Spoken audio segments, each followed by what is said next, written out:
오늘 함께 묵상할 말씀은 시편 24편 1절에서 4절까지입니다.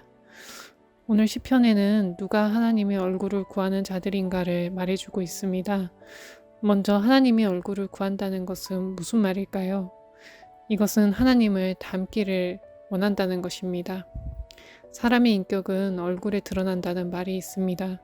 그래서 부모 얼굴에 먹칠을 하지 말라는 말이 있죠. 이것은 결국 부모님의 인격과 명예를 훼손시키지 말라는 말입니다. 그러니 하나님의 얼굴을 구하는 것은 곧 내가 하나님의 성품을 덧입기를 원한다는 말입니다. 그럼 하나님의 얼굴을 구하는 것이 얼마나 중요하고 또 어떻게 하면 하나님의 얼굴을 구할 수 있는지 살펴보겠습니다. 먼저 1절부터 2절을 보면 1절에 땅과 거기 충만한 것과 세계와 그 가운데 사는 자들은 다 여호와의 것이로다 라고 말씀합니다. 우리가 하나님을 믿어야 하는 가장 첫 번째 이유는 무엇일까요? 그것은 바로 하나님이 창조주시라는 것입니다. 모든 것을 창조하신 하나님을 믿으면 그분과 친밀한 관계를 맺게 되고 우리 또한 이 세상의 모든 것들과 바른 관계를 맺고 행복한 삶을 살 수 있습니다. 얼마 전 어느 장소에 벽에 이런 글이 적혀 있는 것을 보았습니다. 고된 일 때문에 몸은 지치고 피곤한데 사람들과의 관계가 생각처럼 잘 풀리지 않아서 잠이 오지 않는다. 사람은 인간관계가 힘들어질 때 상당한 스트레스를 받습니다. 그리고 만약 가족들과의 관계가 틀어지거나 그 안에서 상처를 받게 되면 건강에 위협이 될 정도의 극심한 스트레스에 시달릴 수 있습니다. 또한 사람은 자연과도 관계가 좋지 않으면 매우 힘든 삶을 살게 됩니다.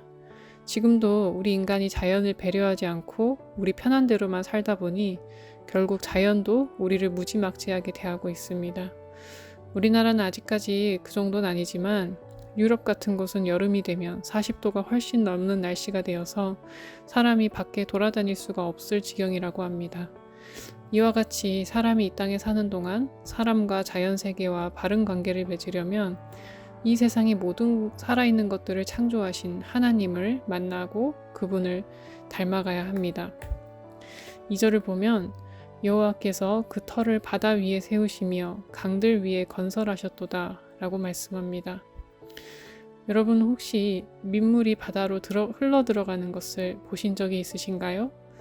저는 언젠가 바닷가 주변을 걷다가 민물이 바다로 흘러가는 모습을 가만히 지켜본 적이 있습니다. 어떻게 물들이 그렇게 알아서 바다를 향해서 흘러갈까요?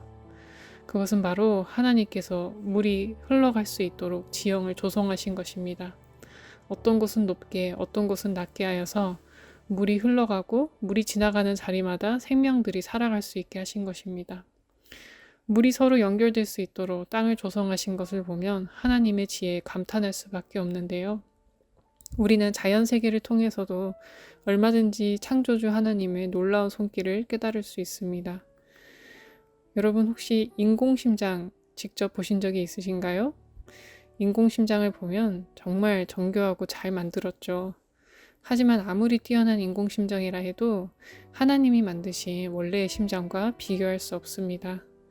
지금은 복제인간도 만들 수 있는 시대라고 하지만 아무리 사람의 과학기술이 발전해도 사람과 자연을 하나님처럼 만들 수는 없는 것입니다. 그래서 저는 개인적으로 사람은 자연과 가까이 사는 것이 좋다고 생각합니다. 자연을 보면 하나님의 위대한 손길을 깨달을 수 있고 또 자연은 하나님의 영광을 보여주는 아주 좋은 매개체이기도 합니다. 이런 창조주 하나님을 내가 개인적으로 만난다는 것 정말 놀라운 일이죠. 하지만 우리는 만남에서 그치지 않고 이런 하나님을 닮아갈 수 있다고 합니다. 왜냐하면 인간은 하나님의 형상대로 지음받았기 때문입니다. 그럼 우리는 어떻게 하나님을 닮아갈 수 있을까요? 3절부터 4절을 보면 여호와의 산에 오를 자가 누구며 그의 거룩한 곳에 설 자가 누구인가? 라고 말씀합니다. 성경에서 산은 하나님과 인간이 만나는 장소를 의미합니다.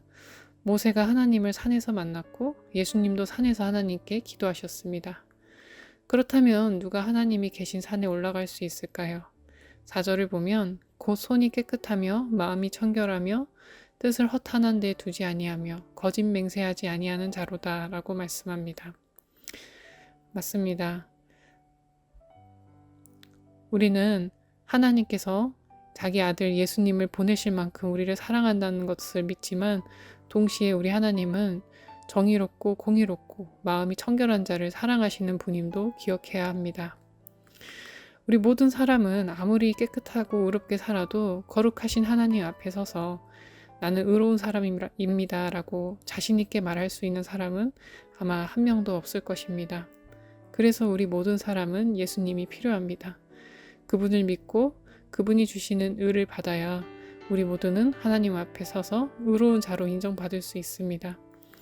그러나 예수님을 믿었는데도 삶의 모습이 거짓투성이이고 마음속에는 탐욕과 허탄한 생각이 가득 차 있다면 그 사람이 정말 참 그리스도인이라고 할 수 있을까요? 혹시 우리는 예수님의 십자가 사랑에 너무 지나치게 몰입한 나머지 하나님께서 의롭고 정직한 자들을 사랑하시고 복 주신다는 사실을 잊어버린 것은 아닐까요? 얼마 전 저희 엄마와 함께 식당에 가서 밥을 먹고 있는데 옆에 앉은 여성분이 자켓을 벗더니 그 자리에서 자켓을 탈탈 털었습니다. 하필 그 자리가 햇빛이 잘 드는 자리라 그분의 자켓에서 떨어지는 먼지들이 공기 중에 떠다니는 것이 아주 잘 보였습니다. 그럼에도 그분은 전혀 옆에 사람을 의식하지 않고 계속 자기 일행과 이야기를 하시더니 음식이 나오자 아주 경건하게 큰 소리를 내어 기도를 시작하셨습니다. 그 모습을 보며 정말 예수 믿는 분이 저렇게 옆 사람을 배려하지 못하는 것이 과연 맞는 것인가 라는 생각을 하게 되었습니다. 또 얼마 전에는 제가 아는 지인을 통해 그 교회 부교육자들이 너무 교통법규를 잘 어겨서 교회 차에는 교회 이름을 붙이지 못하게 되었다는 말을 듣게 되었습니다. 우리는 정말 무엇을 위해서 예수를 믿는 것인지, 그리고 우리의 삶은 너무 지나치게 예수님의 십자가 뒤에서 하나님의 정의와 공의를 잊어버리고 그저 하나님의 사랑만 바라보며 사는 것은 아닌지 생각이 듭니다. 우리 모두는 예수님을 믿어야만 의로워지는 것이 맞습니다. 그러나 그렇다고 해서 우리가 의롭게 살아야 할 책임을 져버려야 하는 것은 아닙니다.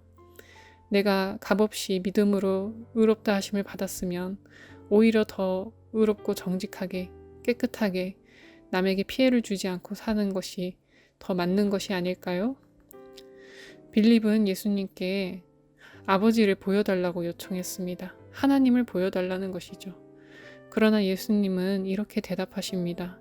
빌립아, 내가 이렇게 오래 너희와 함께 있으되 네가 나를 알지 못하느냐? 나를 본 자는 아버지를 보았거늘 어찌하여 아버지를 보이라 하느냐?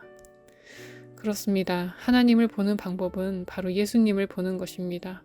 그리고 예수님을 보는 것은 예수님이 어떤 분이신지를 깨닫고 그분을 닮아가는 것입니다. 삶이 바뀌지 않는 믿음은 참 믿음이라 할 수 없습니다. 행함이 없는 믿음은 죽은 믿음이라고 야고보 사도도 말씀했습니다. 저와 여러분은 예수님을 믿고 완전한 의를 얻었지만 그러나 모두 완벽한 의로운 삶을 살 수 없는 것은 현실이고 사실입니다. 그럼에도 불구하고 4절의 말씀처럼 마음이 깨끗하고 내 손으로 정직하게 살고자 한다면, 불의하지 않고 의로운 삶을 살고자 노력한다면 그것이 곧 하나님을 닮아가는 모습이고, 하나님을 닮아가는 사람은 하나님을 직접 대면할 수는 없어도 날마다 하나님의 영광의 임재를 체험하며 살아갈 수 있게 될 것입니다. 오늘 이 하루도 우리 모두 마음속을 잘 청소하고 깨끗하게 하고 하나님이 원하시는 정직한 삶을 살아가는 그런 복된 날이 되기를 바랍니다. 기도하겠습니다. 하나님 아버지, 우리에게 예수님을 믿음으로 의롭다 하심을 얻게 한 그 은혜 참으로 감사합니다. 하지만 우리가 그 은혜 뒤에 숨어서 하나님은 정의롭고 공의롭고 진실되게 사는 사람을 사랑하시는 것을 잊어버리지 않도록 주님 도와주시고, 우리가 큰 은혜를 받은 사람들이오니 더욱더 정직하고 깨끗하게 살아가기를 힘쓰게 하시고, 다른 사람에게 피해를 끼치는 것이 아니라 다른 사람에게, 특별히 믿지 않는 사람들에게 덕을 끼치는 삶을 살아내는 그런 우리 모두가 되게 인도하여 주시옵소서. 감사하며 예수님의 이름으로 기도합니다. 아멘.